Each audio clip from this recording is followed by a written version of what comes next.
বাংলাদেশে এখন একটি বিশৃঙ্খল পরিস্থিতি চলছে। সারা দেশে আমাদের ভাঙচুর হচ্ছে, লুটপাট হচ্ছে।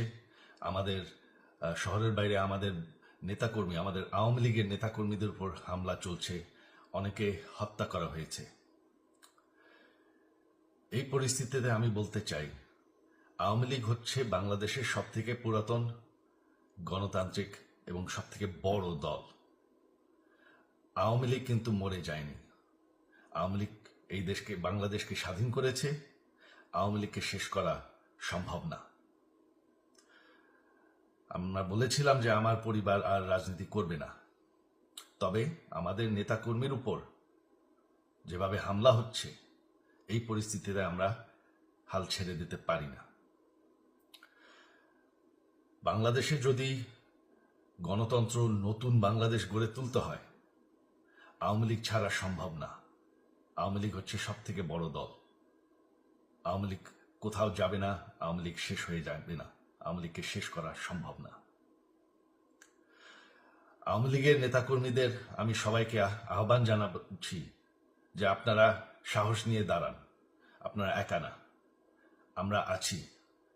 বঙ্গবন্ধুর পরিবার কোথাও যায়নি, আমরা আপনাদের সাথে আছি। দেশকে, আমাদের নেতাকর্মীদেরকে, আওয়ামী লীগকে রক্ষা করার জন্য যা প্রয়োজন আমরা করতে প্রস্তুত।